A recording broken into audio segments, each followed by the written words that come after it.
Hello, everyone, and welcome to the Age of Sigmar narrative show, your one-stop place for all things narrative Age of Sigmar. I'm joined today by my co-host, as always, Mr. Andrew. Hey, Jan. And so, today we are going to be talking about the hot topic, Slaanesh. Interesting topic, this one. You can't really tell the story of Age of Sigmar without talking about Slaanesh in some way or form. Yeah. It really just has such a big, powerful place. But we will get onto him in a bit. And first of all, we'll talk a little bit about some news in the hobby. So I guess, first of all, we'll get all the lesser stuff out of the way. Black Library release. We've got the Hallowed Knights, Story of Gardas and Tarsus, coming in a singular book, which would be cool. That's probably one of my favorite Stormcast stories or arcs, I guess. Yeah. Be nice to just have it all in one book. Instead of having to search through 10 different Realm Gate War books to find what I'm looking for. Yeah. I mean, they're doing that a bit now with the sort of combining stories and things. Yeah. So that's it for Black Library. So out this week, or coming up on this Saturday, is the Loon Curse box, which looks fantastic. Yeah, it's very cool. That the new, well, both sides, but the new Squig Rider boss, Loon boss on Squig is just amazing. Very cool. Yeah, it's better. Yeah, that Silvernet area is amazing. Yeah, the way that they've got the spikes, the giant spike thing that allows him to fly is just really cool. Yeah, and well, we got to look at that endless spell creature thing. Yeah. It says they're summoned like endless spells, but they're actually a spite. So maybe a couple of different versions of spites available to summon. Yeah, which I like that they're not all endless spells. I like that they're all different. While the mechanic is the same, sort of, it's nice that they're all different and they're all applying something special to each army. Yeah. I mean, I know we just had 2 prayers, but both the armies work on prayers, I guess. But it's nice to see that not every army's getting spells. Well, there's a couple of armies, obviously, that don't cast either, so... Yeah, I assume, like, Caradron might get some weird little, like, mechanical creations they can spawn from ships or something. I don't know. Sort of ethematic science. Yeah. I like that. I like those little things they do for armies that are different. I mean, it reminds me of like the Idnef Deepkin with their what are they called? What's the giant prayer thing the Idnef can do? The thing that the Eidolon does. No, the army, when you cast it with like your priest and stuff, you can make stuff stop flying and all that sort of stuff. Oh yeah, the tide. Yeah. They got like special rules that like no one else has, and it's cool. Anyway, so yeah, Loon Curse is out this coming weekend. Went up for pre-order on Saturday. Yeah.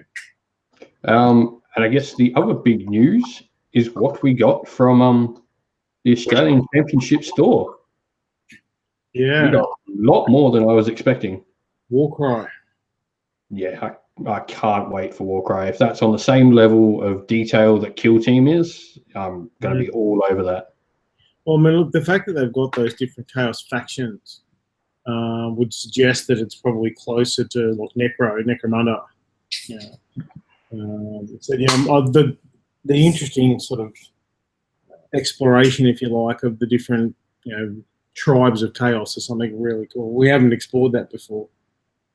No, and well, just the Dark Oath models, regardless of what they've been, whether it's the Dark Oath Chieftain, the War Queen, or even that Shadespire Warband, they've been fantastic models. Yeah. And I can't wait to see that more explored. I'm probably going all in on those Beastie Boys. They look like my sort of thing. Yeah. And it is nice that we're getting 8 or 9 Nine other playable factions. Yeah. 3 from each Grand Alliance. Yeah, it looks pretty cool. What? I think that was it mainly. Oh, and the other part was we got a Forbidden Power revealed somewhat. That terrain. Yeah. That There's a bit of angst online about the announcement of mercenaries and how that's going to work, but yeah, the narrative gamer in me is really excited. yeah, The competitive side of me is really afraid. yeah. I commented on someone else's post. It depends how they implement it. If it's just a free for all, then We're in trouble. yeah, that's right. Because all you're going to do is people are going to augment their army's weaknesses by taking the cheese, if you like, of everything. We're going to have a Sam Morgan mixed order list. Shout out to Sam Morgan. Fighters envy, yeah. Some narrative gaming right there. Yeah, you'll have Gore Pilgrim's Battalion alongside Ideneth Eels and Gloomspite Swig Riders or something. I think the way it will work is if it's like what old Dogs of War were. Yeah, where it's particular units made to be in that particular role in the armies. Yeah, I mean, if that's the case, that's great. And that makes it narrative again, and so narrative, as always, we're fine with here. Yeah. But yeah, I hope it's well implemented. Like, it's promising. If it's done in the right way, it could be really damaging if it's not. Yeah, and I mean, if it is sort of a free-for-all, I don't think any of the major tournaments, at least in this country, are going to allow it anyway. So yeah, I think the community's done so with like realm spells and all that sort of stuff before. If we don't like it, we're just not going to use it. Yeah, that's right. So it'll be interesting to see. Yeah, we'll see what they give us, and as always, the community will just decide. Well, we like this, and we don't like this part. So yeah. It'd be cool if it makes mixed factions really like nicer. Mm. Even if they want to make it more accessible, but they say something like in a match playing environment, any cross faction costs you twice as many points.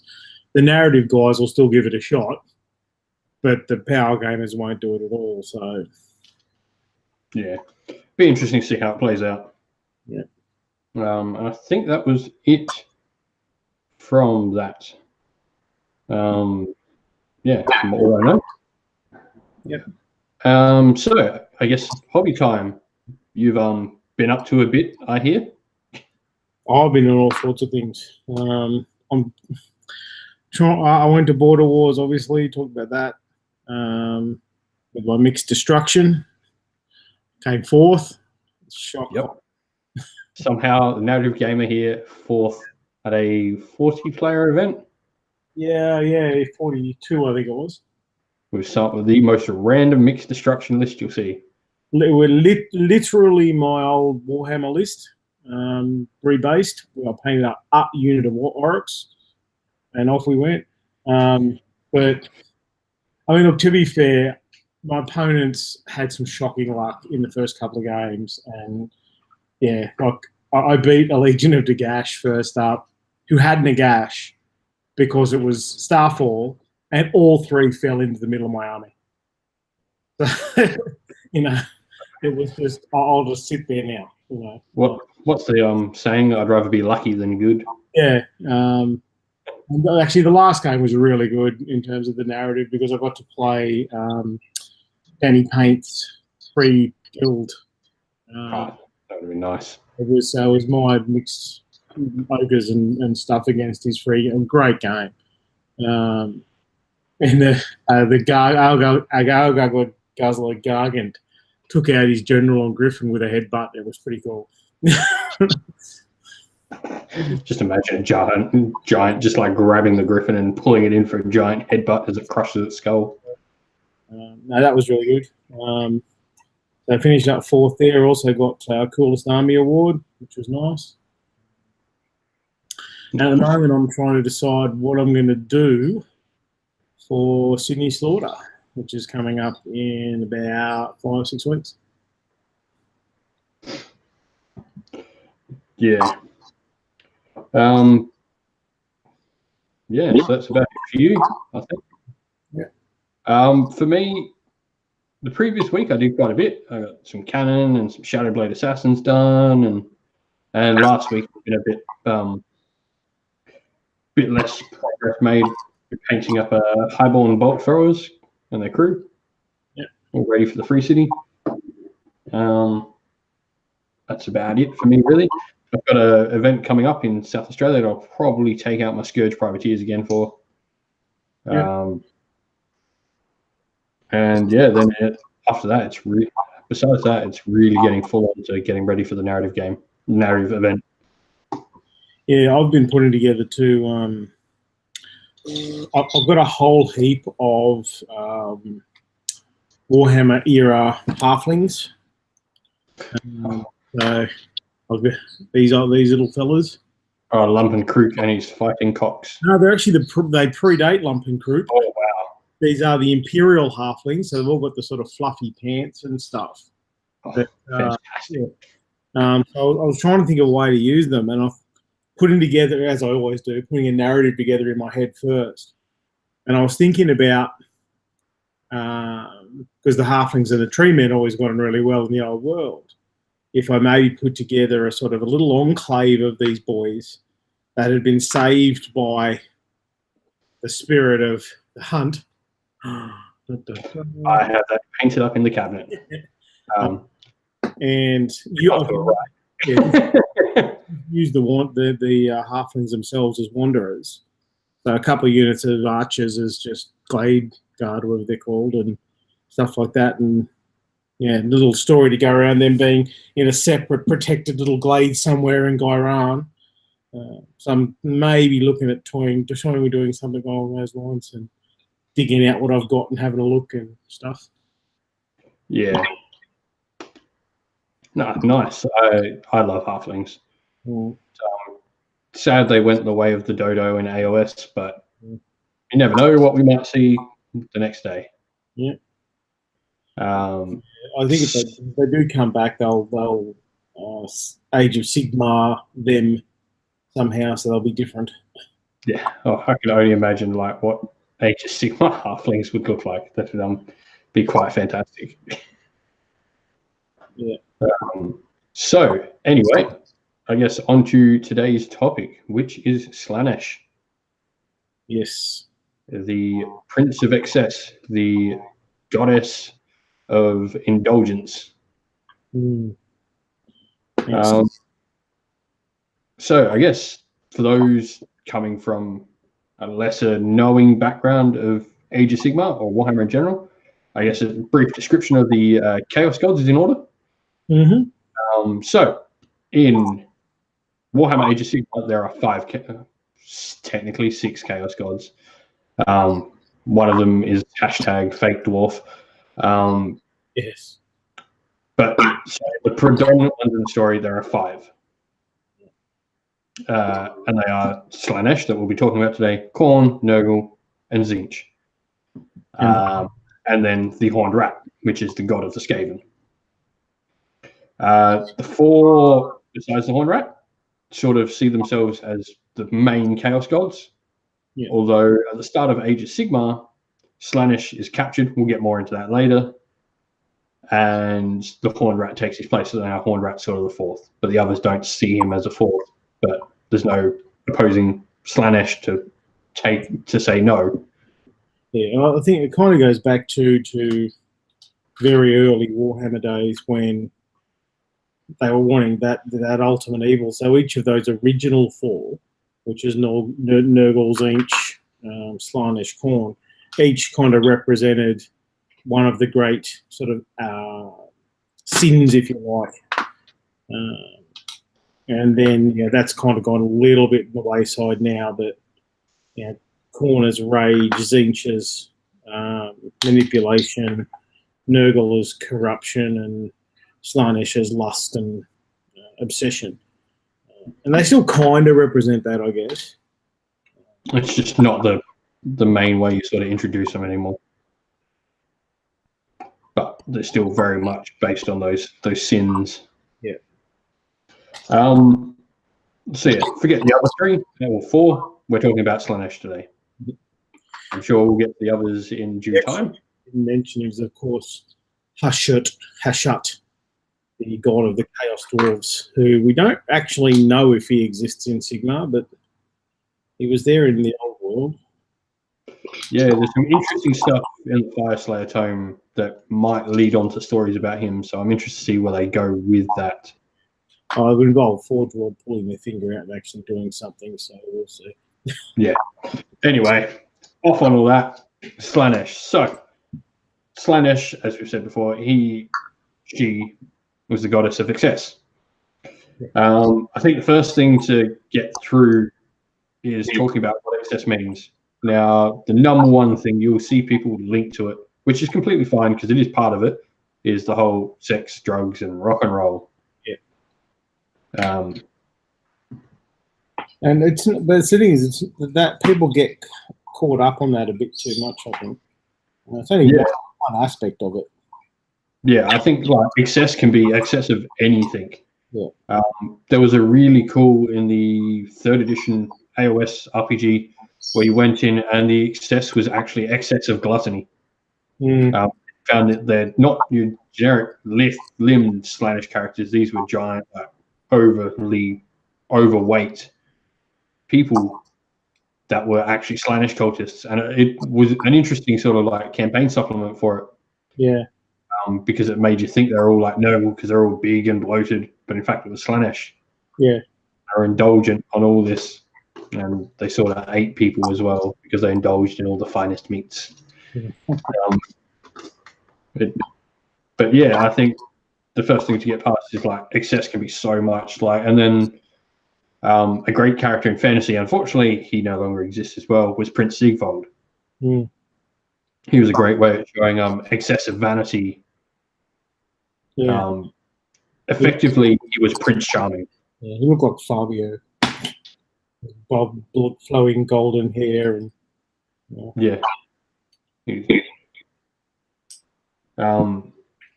but yeah, so that is what Slaanesh is the god of. Now, I think to get into this initial part of the story, we go back to the start of Age of Sigmar.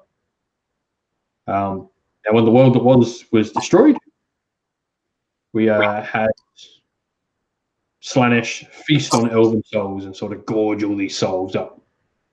Yeah, the elves were always sought after by Slaanesh because they lived so long and they could obsess over any particular thing for such a long time. It also was a bit of a hangover to the 40k as well, where the formation of Slaanesh in 40k was the fault of the space elves, the Eldar. But in fantasy, because the elves lived for as long as they did, their souls were particularly delectable to Slaanesh. Yeah, because they themselves excessed in life. That's right. And so he ate all these elven souls. And so then we have the Age of Myth and all that. We have the time between the worlds existing, and that goes by. And then the next part is we come to Sigmar. He's creating his pantheon, all that stuff. And then the elven gods, Tyrion, Teclis, Malarian, with the help of the demigoddess Marathi, go to try and capture Slaanesh and succeed. Yeah, they go into that in a bit more detail in the new Big Knights of Slaanesh battle tome, which is interesting too. We talk about the fact that Tyrion, Teclis, Malarian were raised to godhood as a result of the end times. And they actually say that very, very few elves actually made it out. And they talk about various means. And so Slaanesh nearly succeeded. He nearly got all of them. And the way that Tyrion and Teclis and Malarian were able to ensnare him was to actually entice him with them. They acted as bait themselves. And they said they sort of jumped up and went, hey, we're over here. And Slaanesh, even though he was sluggish and full of elven souls, was lured towards them. And then he trapped them in the space between Haish and Ulgu with the way they describe it, it sounds like a mixture of light and dark. So they use the nets of shadow along with nets of light, and it's that dichotomy of existence that traps him there. Yeah, it's very cool. Yeah, and so they trap Slaanesh, these elven gods and a goddess and demigoddess. And from there, we sort of get why the Hedonites are split into different factions within them. Like you got the Pretenders, the Enslavers. Try to remember. Pretenders, Invaders, and the other one. Now I forget myself. And effectively, you got the three different ways of how they do it. You have the Invaders are still doing what Slaanesh was doing before, invading, taking over. Pretenders and God Seekers. God Seekers. The God Seekers are the ones actively searching for their god, and the Pretenders are the ones who are trying to take his place. And the Pretenders, if nothing happened, and now all these leaders of them try to go, oh look, and try to sort of very Marathi style, what she does to the doors of Cain. Yeah. Yes, we're greater demons trying to rise themselves up to sort of godhood. Yeah. And so it creates this really interesting dynamic within the army itself, that the army itself doesn't get along with these three different factions. They're all very different, and they all don't get along. Yeah. So that is really cool. It gives you a narrative point to start with straight off the bat anyway. Yeah.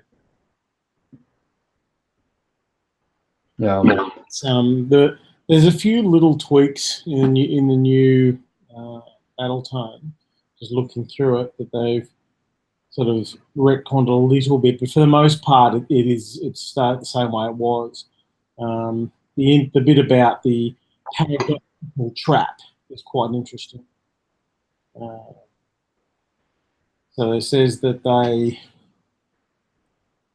Slaanesh found his prey in Ulgish, the hidden gloaming, and the elven gods, and prepared long for his coming, and wove arcane bindings from magical energy, the web-like snares of darkest Ulguid energy, fashioned in perfect counterpoint to the arithmetic nets of Haitian light.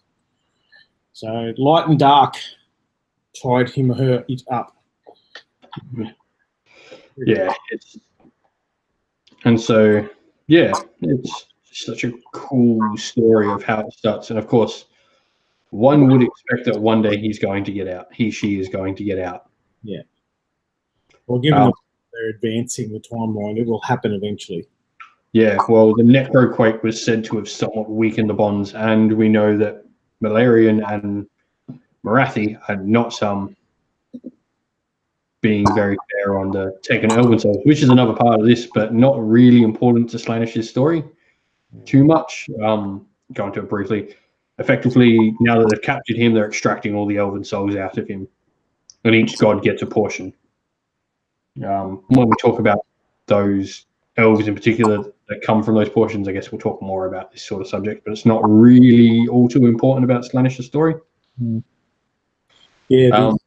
So the Scathborn, which are the winged Neri and the Melusai snake women that came out, that Marathi ended up were some of the first ones extracted, as were the Ideneth, which is why both those factions are a bit special. Yeah. A little bit not quite right. Yeah, warped up. Yeah. And so that sort of brings us to where we are in the current Slaanesh story, I guess. Yeah. The Necroquake sort of shooken things up, and it's not quite as safe an enclosure as it once was. And so that's really the narrative up until now.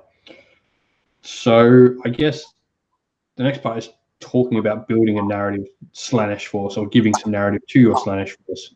Mm. And we touched on that just before on you've got this great piece at the start to are you a pretender, a god seeker, or an invader? And it gives you a character for your general or generals to be. Mm. I think that's where you start. That's your first choice for a Slaanesh narrative force is, well, what is your general after? If you're looking to become a god, is he looking to get his god back, or is he just going about what he was doing anyway? Yeah. Has nothing changed for him or her? Yeah. And that idea that you know who and what your god is, your general is after, is going to shape the rest of your force from a narrative perspective as well. Because there's very few mortals left in the new battle tome, so it's mainly demons. You'd think that if you're an invader, which is let's bash everyone, let's just keep going as is type, then you're going to have more mortals, say, than a god seeker or a pretender. Yeah.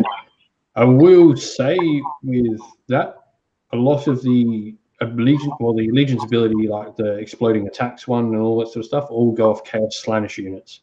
Yeah. So your Slaves to Darkness and Beasts of Chaos in the Depraved Drove all get allegiance abilities. Yeah. Most of them. They don't get the Locus of Diversion because that's for Heat Knights only. So you can put your Slaves to Darkness and your Beast in there and act like a normal force. Yeah. Which is cool. I'm liking that all the Chaos forces can use all three parts, use Daemons, Mortals, and Beasts. It's very it just feels right that you can have all three parts together. Yeah. And so, yeah, your general can really focus on where your narrative is themed for the army. Mm-hmm. So now that sort of looks at it, I guess. Realms are interesting with Daemons because Daemons are very much an interesting sort of thing. They can die permanently in Age of Sigmar, not always sent back to the Realms of Chaos. There's lots of things around that kill Daemons now. Yeah. And the realms do affect the Daemons because generally they're summoned somewhere or they do spend rather large parts of time in areas, especially if you're mortals. You've got a mortal faction, the realm it's from can really change how your army is. So it's like thinking about what is excess in this realm is a really interesting sort of thing to do. Yeah, and that's one of the things when it comes down to what we were talking about before with that idea of excess and obsession, which is Slaanesh. You can see any of the races falling victim to that, with becoming completely obsessed with one thing over another, or the idea of perfection, and obsessing to the point of falling into Slaanesh's embrace.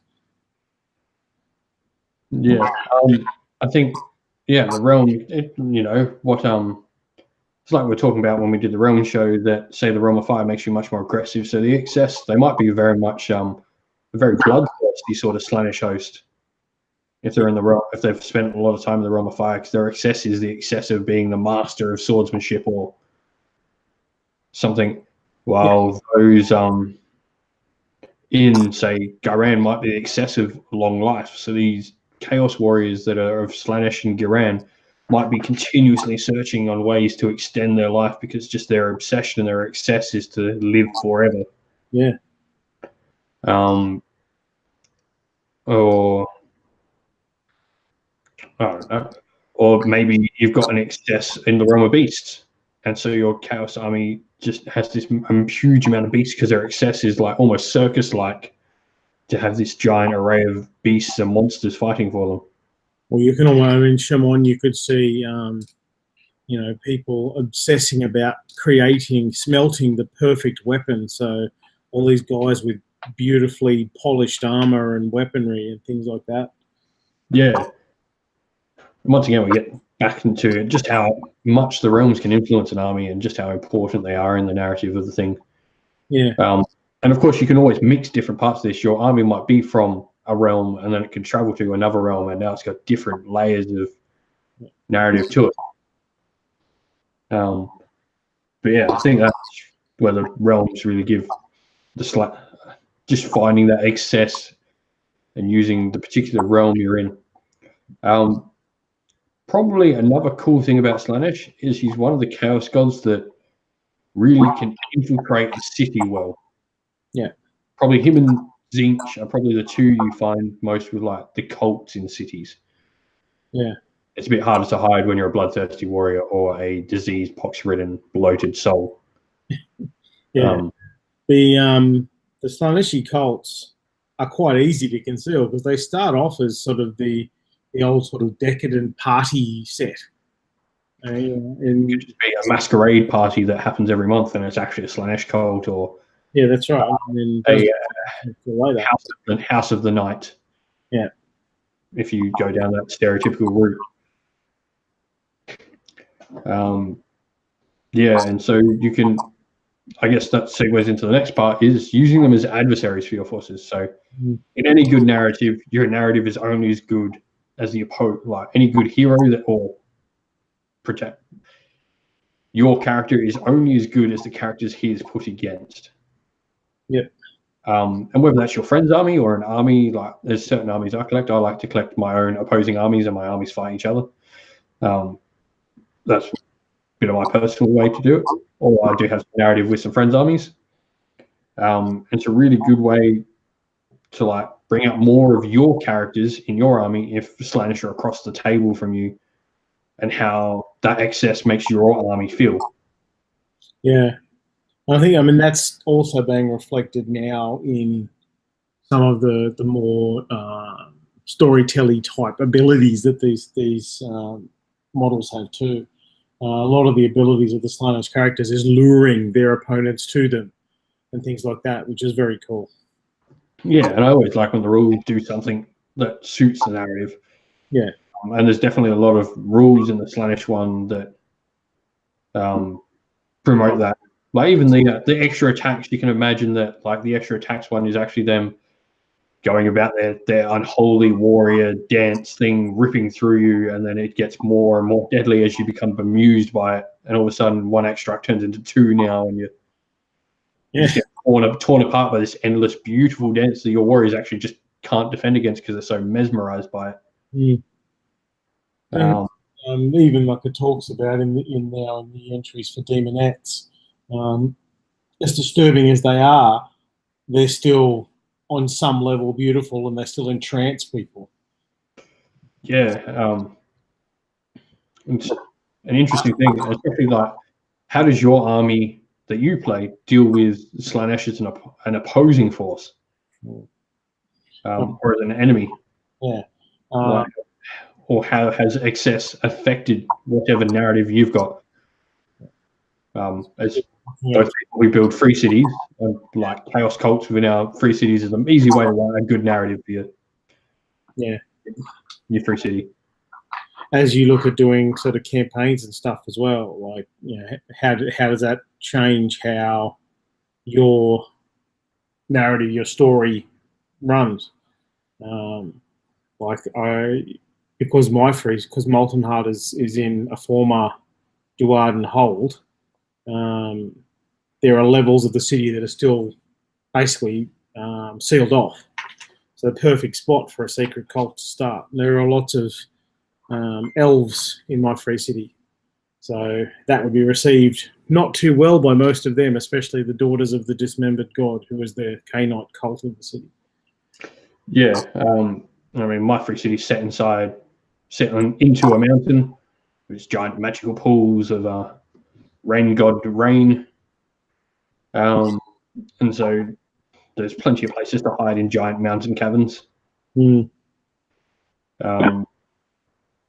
But yeah, and I guess talking about them as enemies, how you can a little bit deeper into that is how we can use them in the Age of Sigmar role-playing game. There's another way to do. Because I know I'll be running a RPG stream. Andrew will be one of the players in it, as will a few others. But with a long narrative running through it, the whole idea of a potential ally being revealed actually as a Slaanesh cult leader has a lot of legs, I think. Make for some great stories. Yeah, and you could even do like the whole love interest and stuff like that of one character. You can really draw someone in with like a love interest character in a role-playing game. Yeah. And then just turn on them. Slaanesh priestess or something. Going back to the old Age of Sigmar, not Age of Sigmar, Warhammer Fantasy role-play games. It was a really good one that actually did that really well in one of the supplements.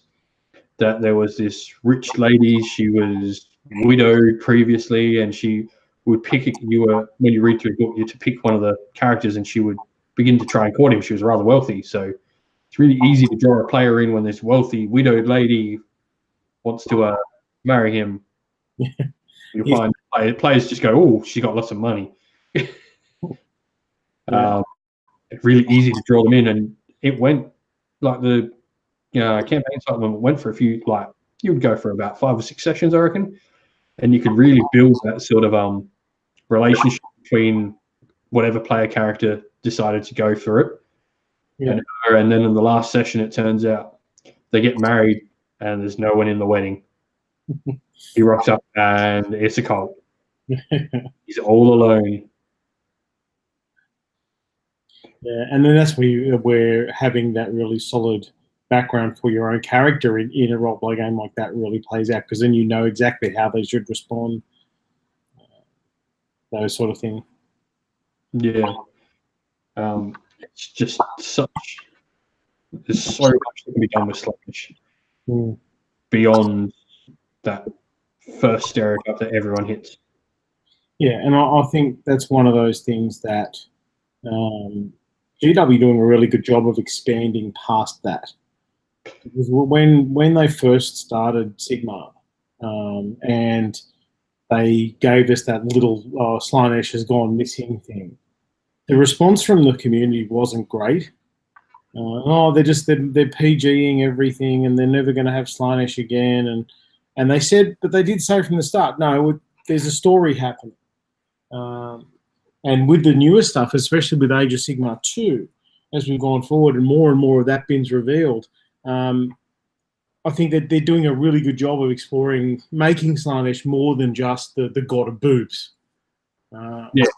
I think the new Keeper Secret model is fantastic. It's accessed in such a different way, especially looking at I forget her name, Hellbane. Oh, Shalaxi. Shalaxi Hellbane. Forgive me if the name is wrong. She actually in excess of combat. Was made purposely to kill Khorne's bloodthirsters, because there was no greater excess than undoing the war gods, bettering the war god at war. Yeah. And it's just like, it's such a Slaanesh thing to do, that go, I'm going to do what you do, but better. Yeah. And like the idea, because that's the other thing too, that the Khorne and Slaanesh hate each other, as do Nurgle and Tzeentch. So the rivalry there is really cool from a narrative perspective. You've got a friend who plays a Khorne army, and you put together a Slaanesh army. You kind of have to hate each other. It's just the way it works. Yeah, it's so you've really, well, on that note, we've really got good rivalries that you can build with Slaanesh, because obviously all the elves hate you, and Khorne hates you. Yeah. And then like a lot of the free people races hate you. Like, well, we won't say hate, because some of them join you. But the witch hunters find Slaanesh one of the worst gods, because it's so insidious, and by the time it's revealed that something's a Slaanesh cult, it's often too late. Yeah, there are some little bits on that, on like how Slaanesh is just so, because it's so hard to find, because you can't tell, is this just a dance party? Yeah. and everyone's wearing masks, or is this a cult? And even like the groups that would form in free cities or even in Azir itself, there's always that sort of little worry. Geez, they're getting a bit keen with all this masquerade ball and feasts and things. Maybe we should look into this. And by the time they uncover it, too late. You've lost the whole population. Yeah. Revealed in all their glory as a cult to Slaanesh, and one lone witch hunter's going, oh, well, that's me screwed. Yeah, I think they're definitely a subject to touch on later, the Order of Azir. An interesting subject. But yeah, I've lost my train of thought now. I guess talking about the new characters that we've just talked about Shalaxi Hellbang. Yep. Who she's literally made to better Khorne at Khorne. Yep. The other one is Celeste. She story behind them of becoming effectively a dual creature, a singular. It's the Vengeful Allegiance, Celeste. Sort of a combined, demon prince effectively and lesser demon, a mortal and a lesser demon that have become joined as one entity. Yeah. So if I believe the story to be true, he was originally a mortal that revered her, or in some way. Yeah, and then they both sort of laughed at.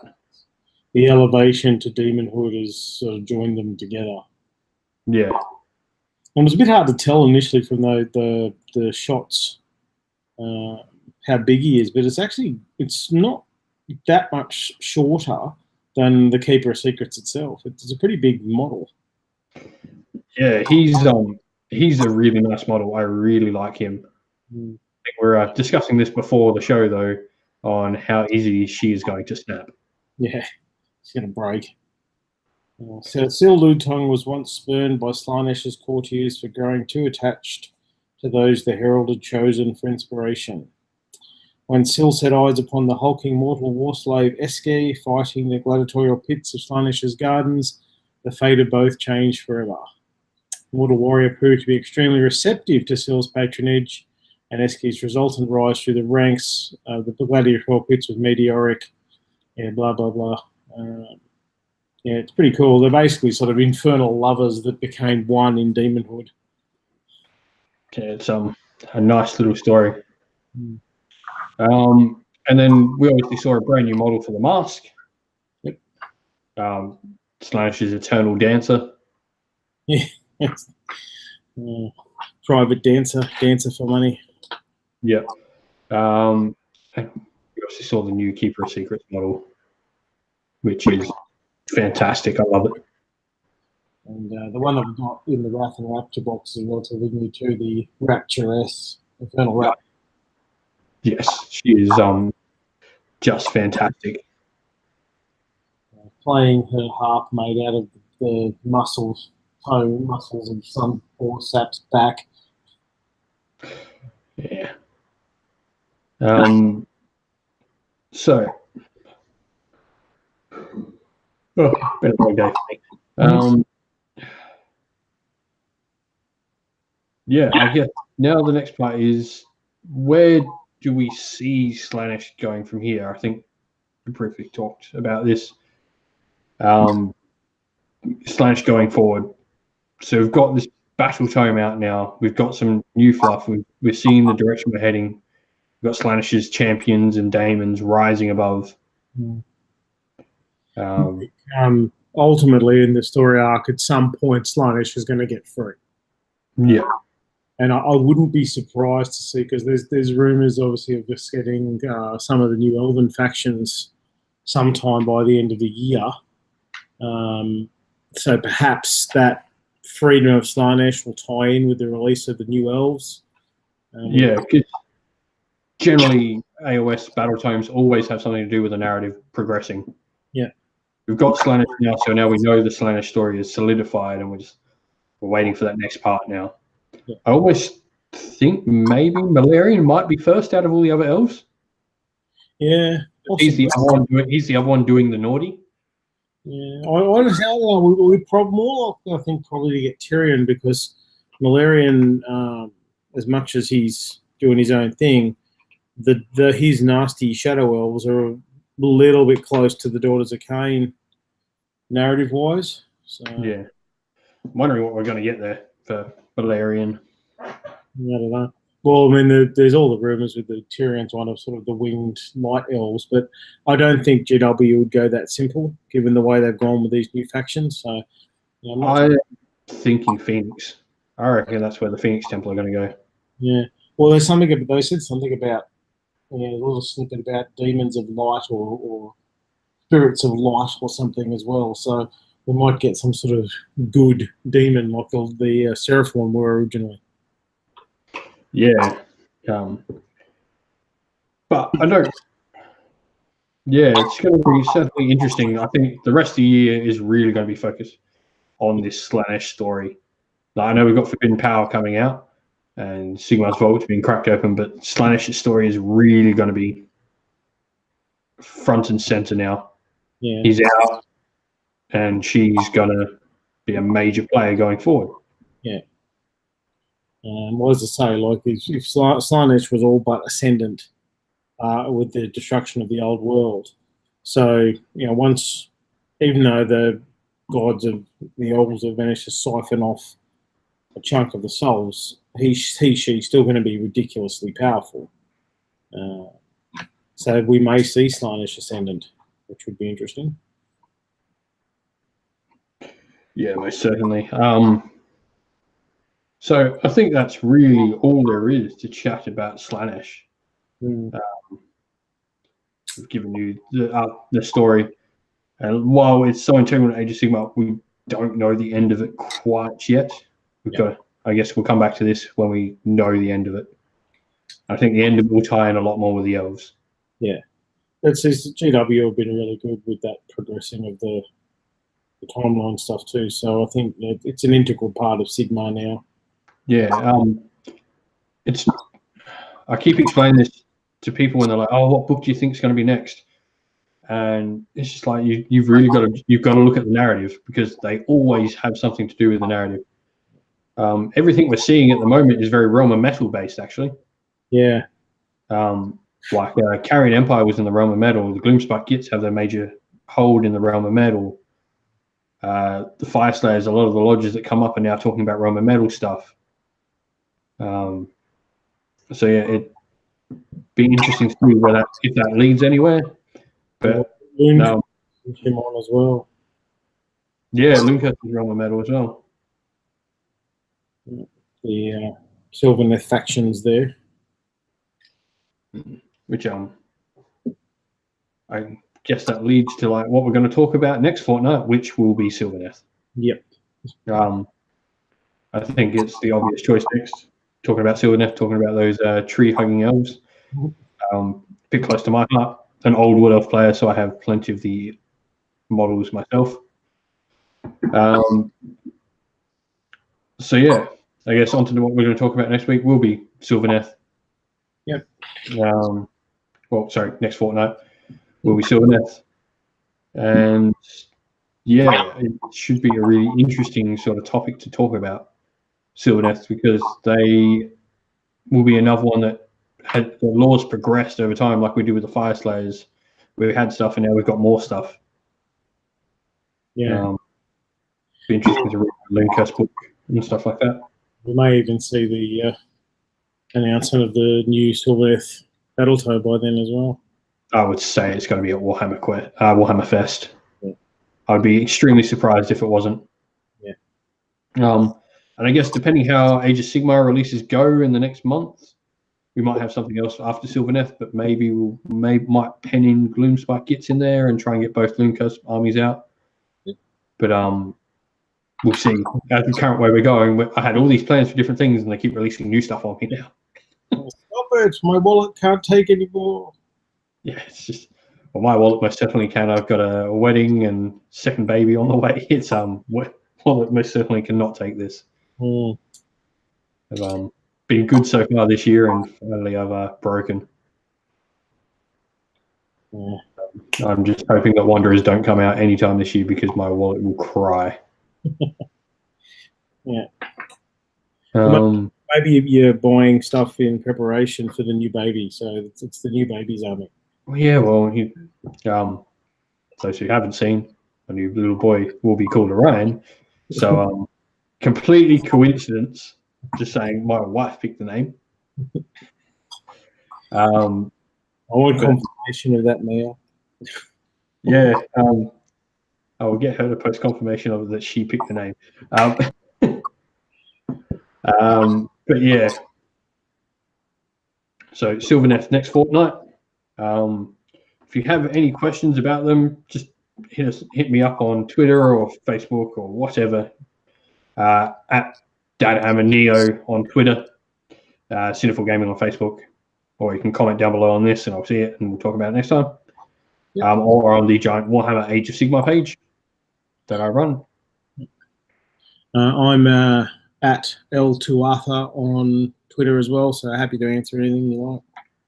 Yep, and any questions you have at all about narrative play, building, how you do your narrative, organizing narrative campaigns, organizing narrative events, more than willing to give some time and talk about those sort of things. Yep. For anyone that needs some help. So yeah, until next time, everyone, thank you for joining us, and we will see you in 2 weeks. Have a good time.